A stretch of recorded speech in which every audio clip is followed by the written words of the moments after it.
All right, tēnā koutou katoa, ko America te whakapaka ranga mai, ko Oklahoma te whenua tupu, kei te whanganui atara o e noho ana, ko Laura Whitehurst tako ingoa, tēnā koutou, tēnā koutou, tēnā koutou katoa. So kia ora, everybody. I'm Laura Whitehurst, as Cecilia just very kindly introduced me. What I just did there was my pepiha, which is a Maori introduction. So the indigenous people of New Zealand have a kind of a ritual around introducing themselves. And so I've done the kind of the white person version of that. So I'm going to talk to you today about what it's like to live here. And I've just included this picture here, which is of my backyard. Actually, it's not, but I wish it was. But yes, it's a land of mountains and sheep. So let's go ahead and get started. Click here. There we go. So I will just give you a quick outline of what I want to talk about today. So first, how did I get here? What are some of the differences with life in New Zealand? Just a lot of pretty pictures of a few adventures that I've been on since I've lived here. And then lastly, just closing with some information about life here in Wellington, which, by the way, here it is 7:15 in the morning on Thursday morning. So first of how I got here, I studied abroad when I was at Cornell. I did a semester at the University of Canterbury, which is in Christchurch, New Zealand, on the South Island. So it was a lot of fun, a fair amount of traveling around the country, which is what these photos are, and some studying. I think my parents are in the room there. So yes, I definitely was doing some studying. The photos there, that's on the left is me in Queenstown with the Remarkables, the mountain range in the background. The middle photo is me standing on the grounds of Parliament in Wellington, which is where I live now. And then the last photo on the right is me at Cape Reinga, which is the northernmost point in New Zealand. And for those keeping track at home, I am wearing the same sweatshirt in all three of those photos. So apparently that was my favorite sweatshirt at the time. In 2009, after I was working already, I went back for a vacation just to kind of retread some ground and see some new territory as well. So on the left is Akaroa, which is a harbor in the collapsed caldera of an old volcano on the Banks Peninsula, just south of Christchurch. In the middle are the Meraki boulders, which are some really weird looking rocks on a beach in southern South Island. And then on the far right is Lake Tekapo in the Southern Alps. It's a nice glacial lake in the Southern Alps. So then how did I come to move to New Zealand? So in October of 2016, an opportunity to take an engineering job in New Zealand just kind of landed in my lap. And it was something that I'd always kind of had in mind that I wanted to do someday. And then when an opportunity landed in my lap, it seemed like it was possibly a good time. But then I had a big trip already scheduled from December 2016 to January 2017, which was a big trip to South America and Antarctica.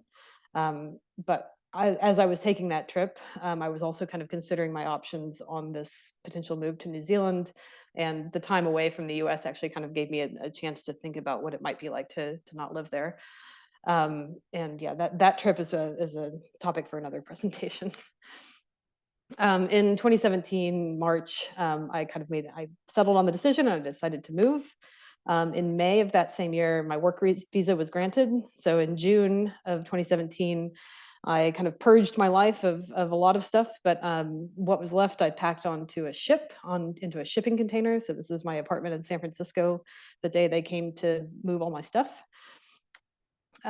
In July of that year, I left San Francisco. So this is the gear that I took with me on the plane from San Francisco to New Zealand. And I arrived in New Zealand with just that stuff. I was switching seasons because it was summer in the Northern Hemisphere and winter down south. And because my stuff was going to be on a boat for 2 months, there was a lot of really careful planning that had to go into making sure I had all the stuff that I needed for the last month in San Francisco in the summer and the first month of working in Wellington in the winter. So yeah, there was lots of spreadsheets because I'm an engineer and I can't survive without spreadsheets. You'll notice one of the other things in that pile of stuff there on the ground is my violin, which came in very useful when I got here as a kind of a a way to meet people quickly. So yeah, 2 months after I packed it onto the ship, my stuff arrived in New Zealand. So this is the day it arrived in my house in Wellington, or the house I was living in at the time in Wellington. And then came the endless unpacking process. But I was very excited because I finally had something. I had a chair that I could sit on and a table I could eat at, because I'd been sitting on the ground eating for basically a month in that house, and camping on the floor. As I was settling in, it's hard to move as an adult. I don't think anybody really tells you that, or you don't necessarily know that until you do it yourself. But it's hard to move as an adult. It's not like going to college where everybody's kind of in the same boat and everybody's looking to make friends at the same time. Most adults have a pretty settled community already, so switching areas entirely and communities entirely is hard to do. And I didn't know anyone here other than the person who interviewed me, and he was my boss effectively, so not really a candidate for a friendship.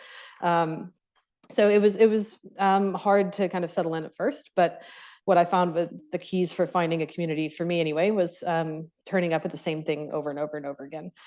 So obviously that included work, because that was one of the expectations when you take a job, is that you turn up every day.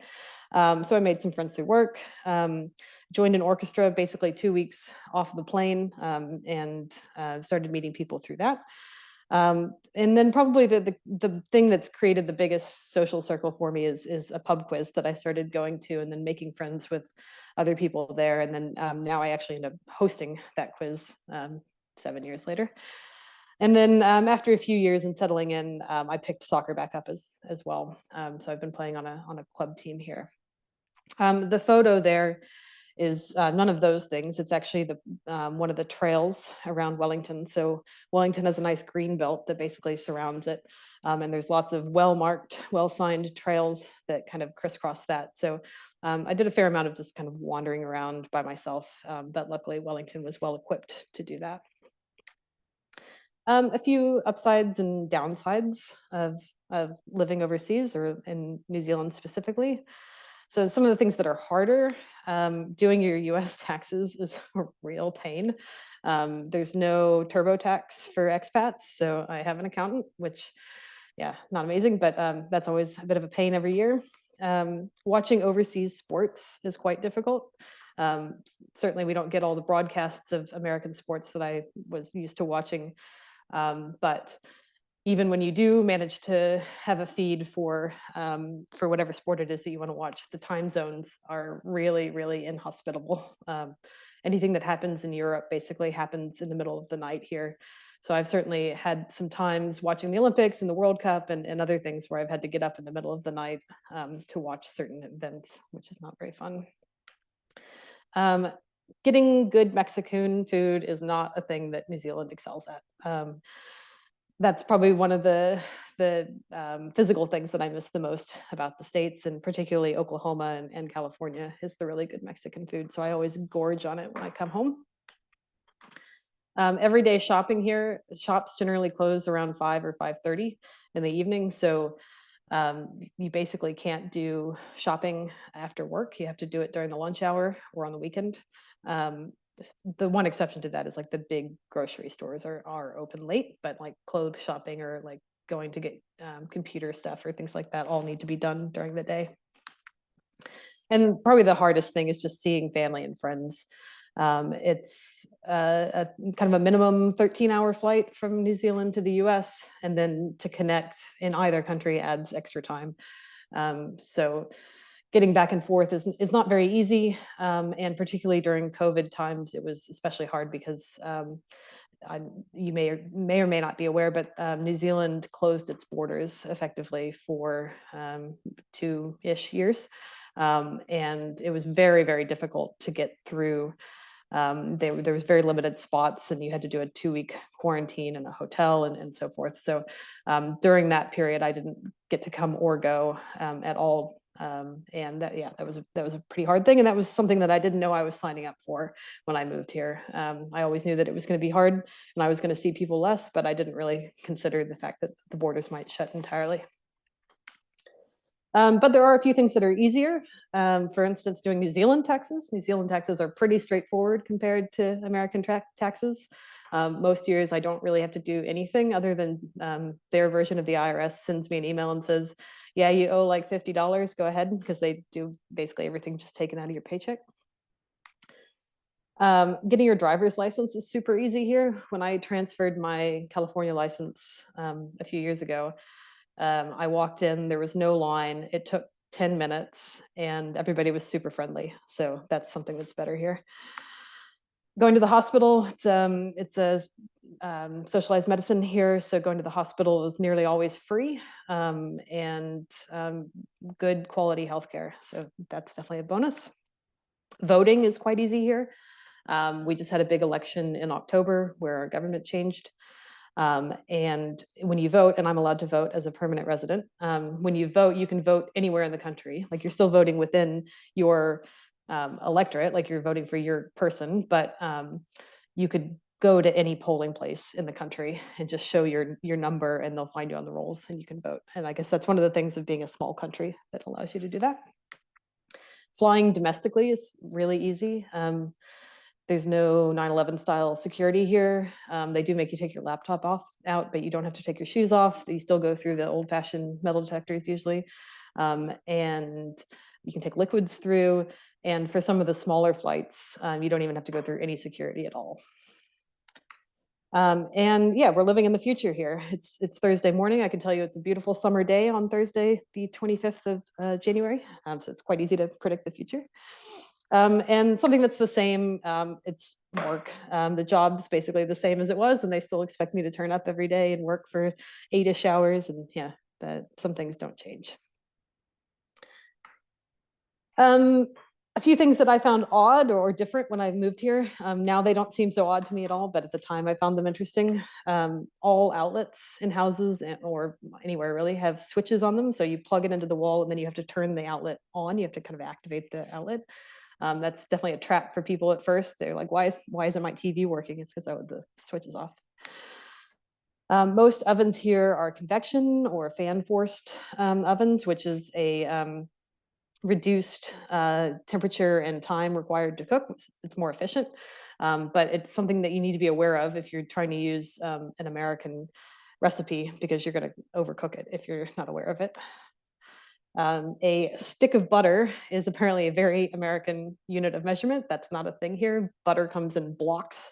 So now I know that I believe a stick of butter is equivalent to 114 grams. But yes, a stick of butter is very American.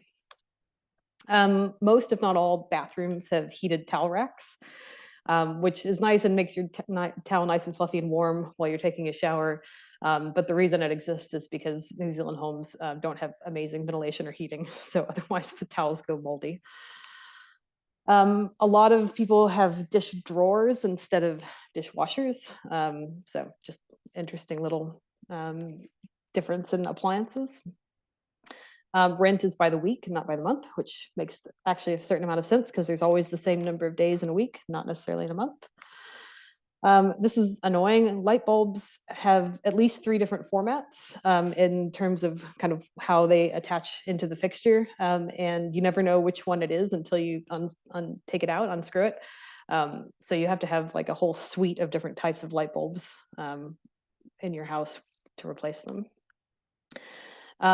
Standard bed sizes in New Zealand are slightly different than American bed sizes. And so I can tell you, if like me, you bring your own mattress from the States, sheets that you buy here are not necessarily going to fit it very perfectly, which is a little annoying. A few things that I found odd in kind of the workspace. I had to convert to using the metric system. And as an engineer, all of my intuition that I'd built up over 10 years of engineering in the States was firmly based in imperial units. So that took a while to kind of rebuild that familiarity with how much is a kilonewton versus how much is a pound of force, that sort of thing. The entire country basically shuts down for 3 weeks around Christmas and New Year's, which is summer here. At first, when I was told that the office is going to shut down, you have to take your vacation 2 weeks of vacation or 3 weeks of vacation, then I was incensed. Like, how dare you tell me when I can use my vacation? That's my vacation. I should be able to use it when I see fit. But now, and after the first year of going through it, actually, I was like, oh no, this is amazing, because everybody's off work. There's no email building up. You're not coming back to a mountain of work to do because everybody else wasn't doing work either. You're not feeling guilty about leaving your coworkers to do stuff or take care of stuff. So you can actually really disconnect from work and thinking about work and really kind of come back refreshed.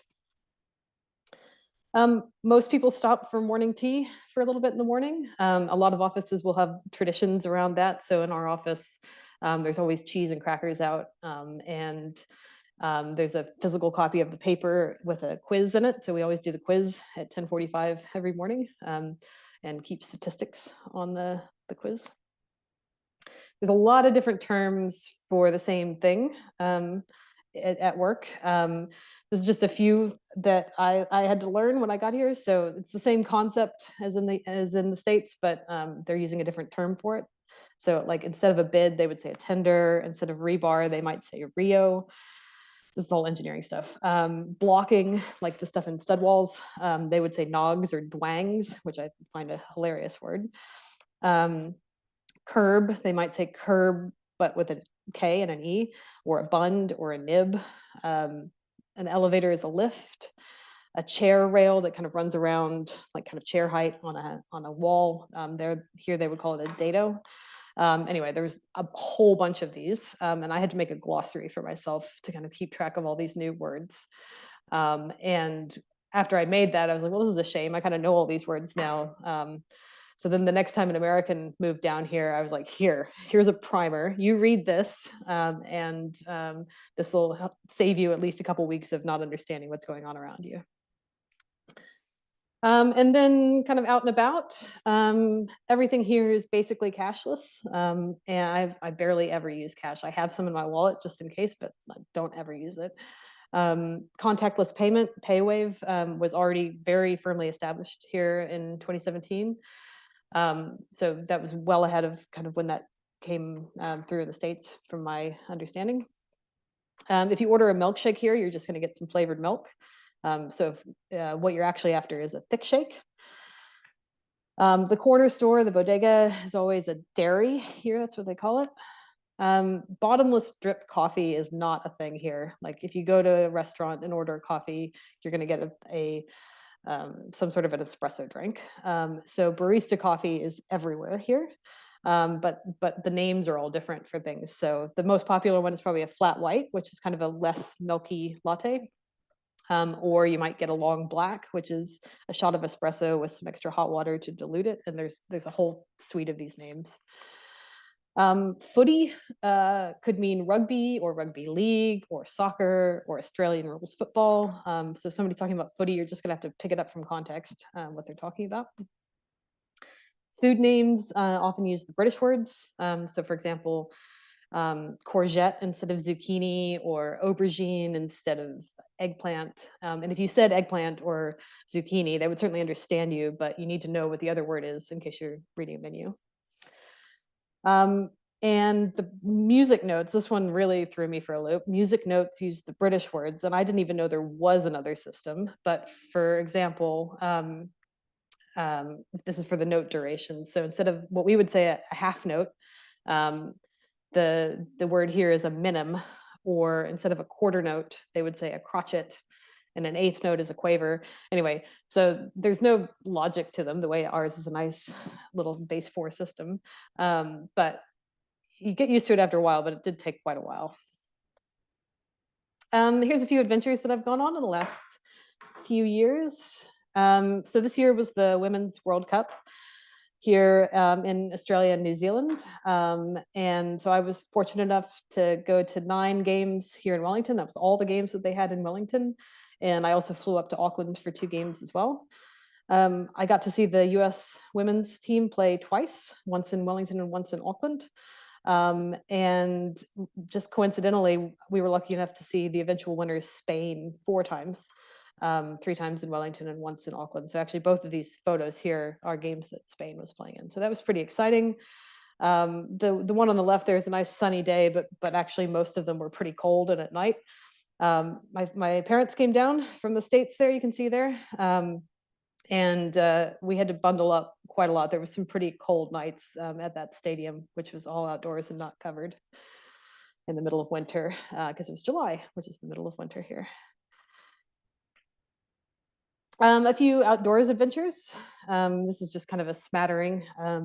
So just wanted to feature a few things. So great walks. Great walks are long distance tramping. So tramping is what Kiwis call hiking. So there are 11 of the best multi-day walks in New Zealand. Well, actually it's 10 walks and 1 paddle trip, which is still classed as a walk for whatever reason.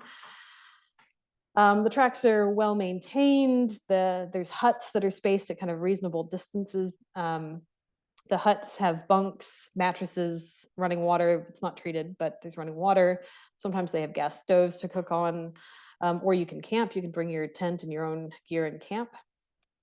You have to book spots well in advance, sometimes up to 9 months. That got a bit easier during COVID because we weren't competing against all the overseas visitors. So a few of these I managed to sneak in during COVID when it was a bit easier to get spots on some of the more popular walks. So I'm just going to walk you through a couple of the ones that I went on in the last few years. So the most recent one that I've done was the Whanganui River, which is the one where it's not actually a walk, it's a paddle trip.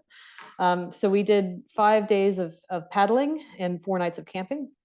It took, it's 90 miles, 145 kilometers. 3 of us were going on this trip, and 2 were in 1 canoe and 1 was in a kayak. I was in the kayak. All of our gear was in supposedly waterproof barrels that we lashed inside of the canoe. So you can see those blue barrels there inside of the canoe with my friends. After we had 2 capsizing incidents on the first day, actually within the first hour, we identified a kind of false friend barrel that was not as waterproof as it claimed, and we're pretty strategic about what we put into it for the rest of the trips. Like, for example, we didn't want to put all of our dehydrated food into the wet barrel and come to the next camp and discover that it was all mush. But so the 2 capsizing incidents on the first day, those were the only capsizing incidents. So we came through the rest of it unscathed. It was very beautiful. That's the bad barrel there. So here's just a few shots of paddling on the river. It's a really beautiful river. It's actually got a very deep significance to the local Maori, the local indigenous people. It has a lot of history and sacred meaning to them. And there's a lot of protocol about how to be on the river. Like, for example, you can't drink alcohol on the river. The river was the first in the world to be designated with personhood status. So when decisions are made regarding the river or affecting the river, there's a little council of people that advocate on its behalf and can help make decisions as if the river had personhood. Another few shots from the river. The left is our campsite on the last night. So we camped in 3 tents. One of the nice things about having all of your gear in barrels is that there's not really a weight restriction, so you can carry extra stuff. So we elected to have our own little tents and have a little bit of privacy from each other at the end of the night. And then on the right, there is just one of the shots in the gorge of the river. So you can see how the sides just kind of drop down and mossy cliff straight down into the river. It's beautiful. The Milford Track is considered the finest walk in the world, supposedly, and I would tend to agree. This is the one that's really, really hard to book. So we took advantage of the closed borders to do this one. It's 4 days of walking and 3 nights in huts. You have no choice. You cannot camp. You have to stay in the huts. And it runs point to point, and you have to go in the same direction. So you're basically staying with the same group of people every night because you're all walking from hut 1 to hut 2 and then hut 2 to hut 3 and then out. It's 34 miles, and you end at a beautiful fjord in Milford Sound. And while you're walking, you can choose to take a little side trip up to the 5th highest waterfall in the world, which is Sutherland Falls. So the shot there is just one kind of misty morning walking through a glacial valley. So beautiful waterfalls on the track. The two lefter ones are Sutherland Falls, one from a distance and one from the base of the falls. And then the other one is just another beautiful waterfall along the track. Here's some more shots from the walk. So where there's some kind of more sensitive areas, the Department of Conservation builds boardwalks to keep you off of the sensitive land or bogs, so you don't get stuck. And then on the right there is just a lovely glacial river, just crystal clear waters and a suspension bridge for trampers going over the top of it. And then here we are, the four of us that did this tramp. I'm in the blue raincoat there. That's at the summit. So you start in one glacial valley and you wind up in a different glacial valley. And to get there, you have to go up and over a saddle. So this is us at the peak of the saddle on our third day of walking. And this was the only day we got any sort of rain. And you can see it's not too bad, but we've all got our pack covers on. But the nice thing about the rain is that for one, it cools you off a little bit, but for two, it kind of activates all the little waterfalls on the various cliff faces. So you get lots of little trickles of waterfalls kind of just hidden away in little crevices as you go. And then that's where you end. That's Milford Sound and Mitre Peak there, which is one of the kind of iconic shots of New Zealand. So that's a pretty special place to wind up. Another in the same kind of general vicinity of the Milford Track is the Kepler Track, also in Fiordland in the southern bit of the South Island. That one is also 4 days of walking in 3 nights in huts, and it's about a 36-mile loop, which is nice. It makes the logistics a bit easier when you don't have to figure out how to get all of your stuff to the start or the end. That shot there, that's the hut that you get to on the first night. So that's Luxmore Hut that looks out over Lake Te Anau. And you can just see the Kepler Range there in the background, those mountains. So really beautiful territory. A few shots from that. So on the left is just walking the track one day out along a ridge line. And then on the right, you get high enough up doing some of the track that you wind up above the clouds sometimes. So you can see the really tall mountains kind of peeking out behind me there, but I'm up above the clouds as well. The main danger on the track are these little guys. Those are Kias. Those are New Zealand's alpine parrot. And they're cheeky little guys. They are very interested in stuff.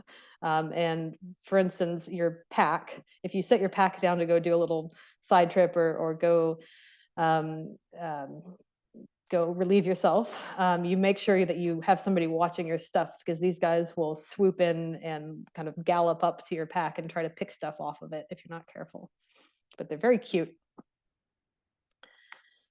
And these are my nominees for World's Most Scenic Toilets. So these are a couple of the toilets along. The one on the left is the Milford Track, and the one on the right is the Kepler Track. Unfortunately, you don't get those views from inside the toilet, but still, it's a pretty amazing infrastructure they've set up here. And now for something completely different, the Abel Tasman Track. It's, again, 4 days of walking and 3 nights. We did camping on the beach. The version we did was 30 miles, again, point to point. This one has a lot of campsites and huts along the way, so there's a lot more flexibility. You can kind of tune it to how much you want to do or not do. And there's water taxi that services the length of the park, so you can figure out how you want to start and end with the water taxi, or you can do sections of it and get picked up at the start or the end of those, or do day walks. It's a pretty nice setup there. A few of the sections of the track can only be done in low tide, so you have to be careful about your timing. So part of the main track, you literally cannot do, you have to wade across this river at low tide. Otherwise you can't get through. So that's the photo of me doing that. It got up to about kind of knee height water. And then there's 2 shortcuts that are available as well that are well worth doing and save you quite a lot of walking if you can get the timing right. So here's a few shots from along the Kepler Track, oh sorry, the Abel Tasman Track. So just beautiful, beautiful golden sand beaches and crystal clear water. Because the huts and campsites are pretty close together, you can do pretty short walks during the day to get to the next one and then swim and hang out for the rest of the afternoon. So some people do it on kayaks as well. So you can see a few kayaks pulled up there on the beach. We did it walking. So on the right is me just before I was going to do a low tide crossing. So that's why I'm wearing flip-flops and my boots are tied to the back of the pack there. So most of the time I was wearing boots, but for this little bit I was wearing jandals, as they're called here. This was, I think, one of the happiest points of the year, probably that year. Just a beautiful beach, really warm weather. And so it kind of just took time laying in the beach and then going out for a swim and then sitting here and reading a book and just kind of cycling on that endlessly for hours. And you can see our tent there under the tree. And that was the view from the tent. And then the view as I was having coffee the next morning, sitting on the beach. So pretty hard to beat those sorts of views. In 2019 and going into 2020, I did a bike tour of the South Island with a friend of mine from the States. So we started in Queenstown and rode back to Wellington. That was 1,000.0 kilometers. We did keep pretty close track of that. And so we did a little ride around the block at the end to make sure we hit that 0 kilometers at the end. We managed to not have any flat tires in 15 days, which was pretty cool. Made a few friends on the way who were also doing the same thing and kind of met up with them at various points on the trip. It's a lot harder way to see the same territory than just driving around in a car, but it was really lovely because you just saw things that you would blow past otherwise, or you could hear the bird song or hear little waterfalls and look and see a little waterfall in the distance. And yeah, and kind of fun to just have everything you need on your back effectively, and you can stop wherever you feel like for the day. So a few shots of me biking around South Island there. So you can see that's the Ocarito Lagoon there, and then the Southern Alps in the background on the left. And then on the right is me crossing a one-lane bridge over one of the glacial rivers on the west coast of the South Island. Those one-lane bridges were pretty harrowing, actually, because you need to get across as fast as possible because there's cars waiting for you to go so that they can go the other direction. So there's a bit of pressure going across those. And then just a few stops along the way. Lots of stopping to catch our breath and take a little nap, it looks like. The one on the right is at Host Pass, at the peak of Host Pass, which I was pretty nervous about and pretty chuffed to have made it up there. And then lastly, just a little bit about life in Wellington. So this is a view from my living room. This actually is the view from my living room. I'm looking at it right now. So this is Wellington. It's a people call it the coolest little capital. It's the capital of New Zealand. I think it's like the best parts of Tulsa and San Francisco kind of baked into one. Like San Francisco, it's hilly, it's built around a harbor. There's lots of bars and restaurants and even a cable car, lots of little old Victorian wooden houses kind of stacked up on the hills. So it feels a lot like San Francisco, but it's still also not too big. It's very walkable. It's got kind of a small town feel. Like you can't go anywhere without running into somebody you know, just like Tulsa. It's pretty close to nature, so it's easy to get out. It's close to some wine regions, which is nice. There's got a really good craft beer and coffee roasting scene, so there's lots of delicious things. It's the cultural center of New Zealand, so there's a lot of arts. The New Zealand Symphony Orchestra is based here, the ballet, the opera, that sort of thing. And there's penguins. There's little blue penguins, korora, that live in the harbor. So that's a shot that I took out on an island in the middle of the harbor. And they come out, they toddle out every night. And they're only about kind of 6 inches tall. They're very cute. So this is the hiking in the Tararuas, which is just an hour north of Wellington. So some really beautiful and actually kind of harsh mountains at times, but again, kind of dotted with huts and campsites. So you can walk in and spend a night and then walk out the next morning and still be just an hour away from the capital. This is that island in the middle of Wellington Harbor. So you can see Wellington over on the far left there. That's kind of the central business district, the downtown area of Wellington, but this is a little bioreserve in the middle of the harbor. So you take a boat out there and then you have to go through kind of a quarantine station to make sure that you're not accidentally bringing any pests or bugs or anything that shouldn't be there. And they're using that to kind of reestablish some of the native birds.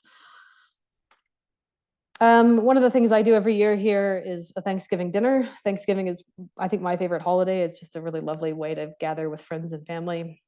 Since I don't have family here, I've kind of made a giant everybody welcome Friendsgiving, Thanksgiving thing. So this is the one I had this year.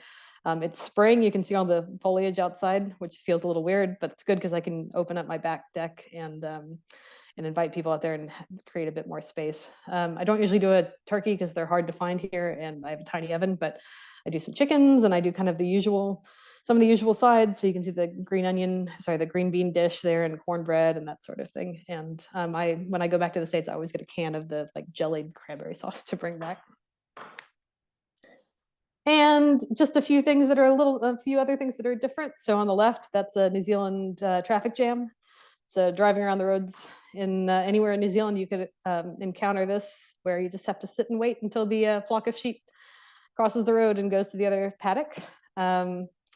Yeah, just a feature of life in New Zealand. And then on the right,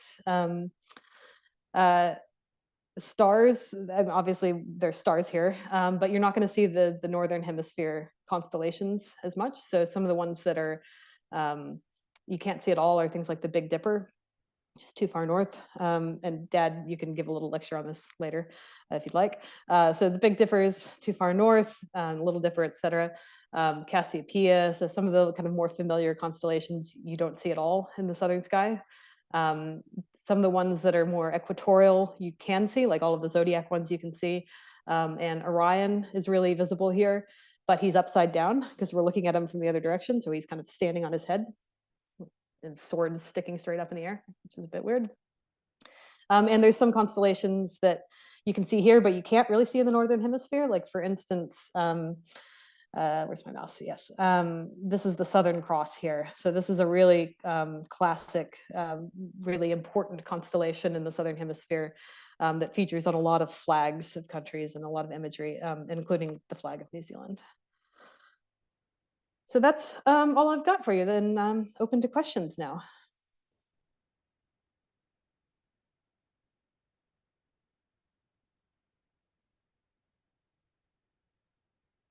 Oh, I think I'm supposed to stop sharing.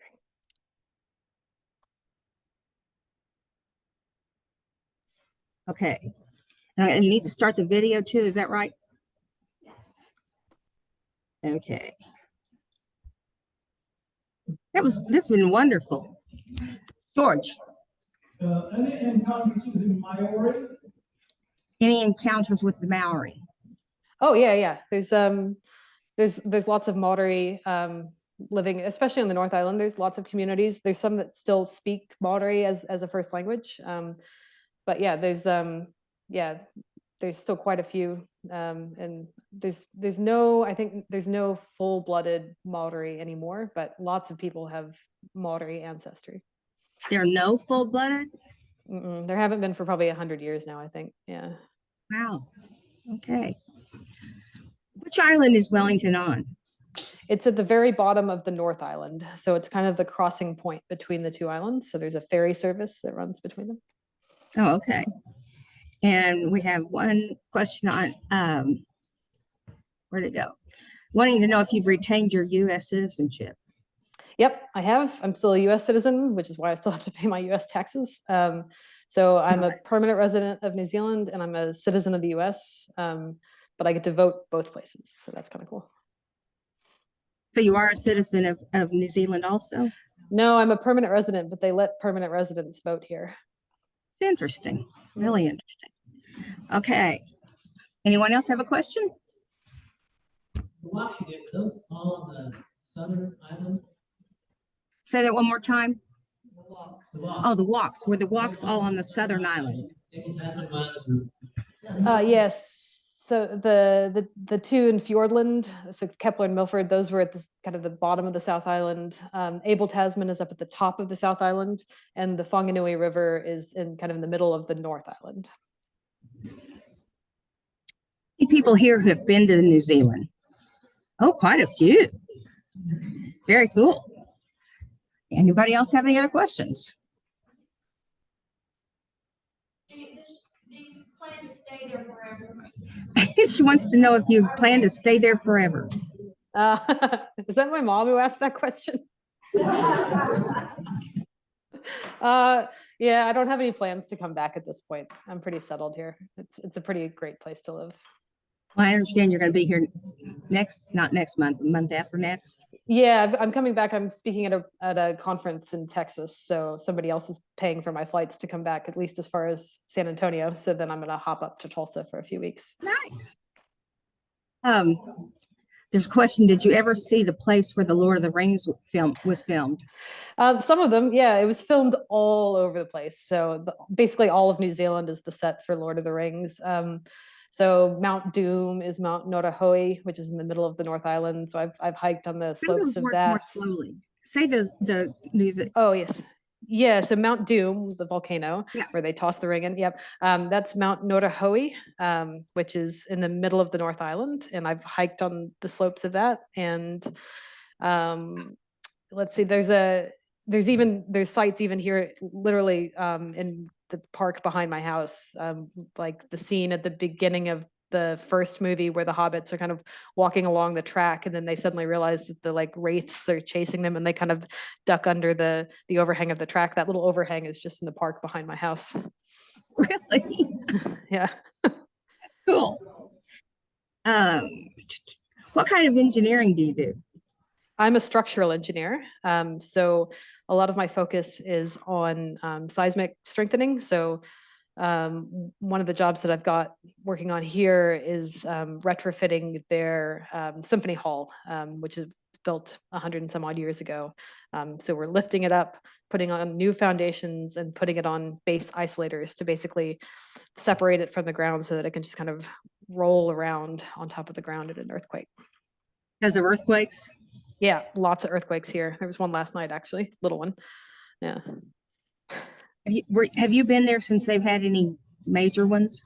No, the last kind of big one here was in November of 2016. So just after I was kind of deciding to move, there was quite a large, like a 7.8 or something like that, that did quite a lot of damage in Wellington, but haven't had anything that big since I've been here. So did that make you think about whether to go there or not? Well, I've been living in San Francisco, so True. kind of same. Did you use a commercial outfitter for planning most of your travels? Question. Did you use a professional outfitter to plan most of your travels? Nah, just do it myself. Yeah. Okay.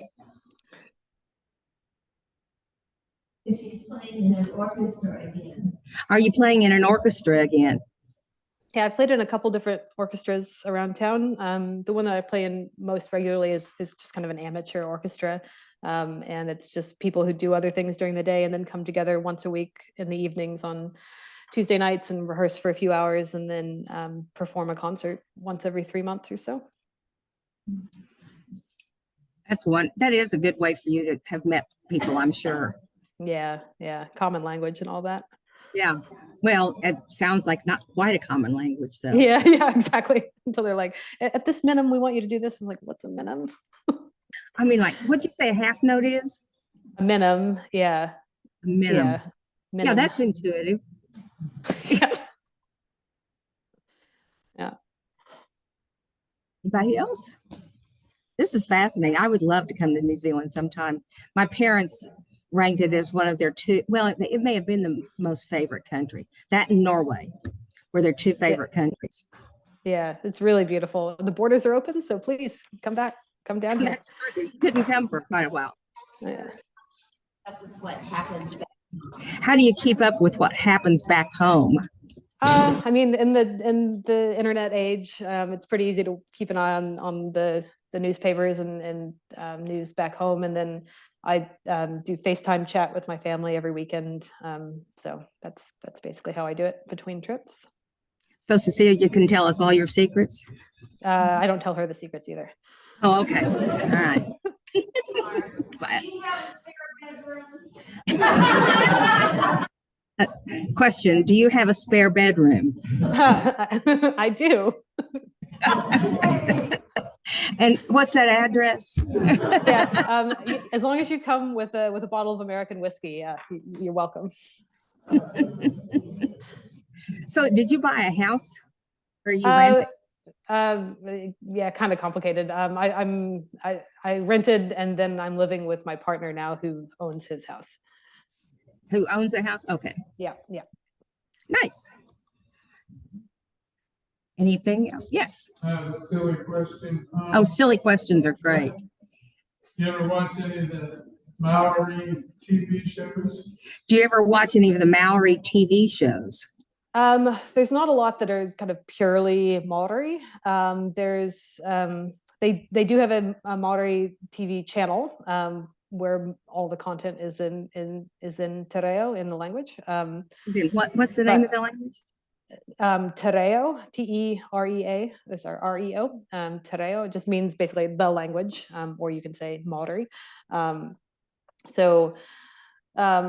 mean, I don't understand enough of it to kind of follow a plot, but I certainly, a lot of Maori words are kind of infused into society here. Like, for instance, Kiwi. Kiwi is a Maori word. Oh. Road signs and things are also Maori language and English. I think that's Question, if whether the road signs are in Maori as well as in English. Yeah, that's a bit of a controversial question right now, actually, because the previous government, which was a kind of a more left-wing government, had intended to change all of the signs to show both languages side by side, similar to what they do in Ireland. The current government is, compared to the US, would still be considered a left-wing government, but here it's considered kind of center-right. And one of the things that they campaigned on was to not do that. But that being said, a lot of place names are in Maori, and so you just kind of pick up a lot of words that way. I noticed several of the words that you use, like the name of the river. Oh yeah, Whanganui. Yep. Clue what you said, but Yeah, yeah. And being here, you kind of pick up the little root words, like whanga kind of means river or water, and nui means big, so big river. okay. This is fascinating. as good a sense of humor as they appear to from their TV shows. Ah, do New Zealanders have as good a sense of humor as it appears from their TV shows? Yeah, yeah, totally. Yeah. Yeah, it's kind of a dry, kind of sarcastic humor, but yeah, totally. And I've, if you're referring to like Flight of the Conchords, which is one of my favorites, those guys are from Wellington, and I've seen them on the street a few times, just wandering around town. Anything else? Yes. So is Wellington's climate fairly temperate? Is Wellington's climate fairly temperate? Yeah, it's actually quite similar to San Francisco. So never gets super hot. So we had a really warm day that everybody was complaining about last week that I think got up to like 85-ish. Maybe not even that high, maybe like 82. Well, and everybody was complaining. Well, it got up to 40 here today. Yeah. Yeah. And then in the winter, like in Wellington proper, it never really freezes. Once every 10 years, snow falls, but it's very rare. Have you ever seen it snow? Mm-mm. Well, not in Wellington. I've seen it kind of up in the mountains. Yeah. What altitude were you at with some of those hikes? You get up to probably kind of 3,000 feet ish on some of those, probably. Yeah. So what is the highest mountains there? The Southern Alps, which run down the kind of the spine of the South Island. So the tallest one is Mount Cook Aoraki. So now people use both names together. And how high is? I knew you were going to ask that. Let's say like 14,000 ish. I think. Kind of that order of Similar magnitude. to the Rockies. Sounds like. Yeah. I don't do well at altitude, so I won't be up there. Anything else?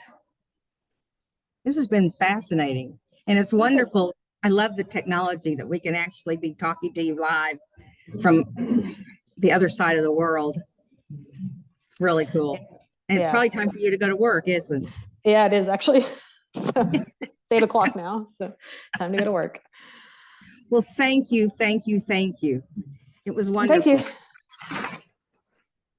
See ya.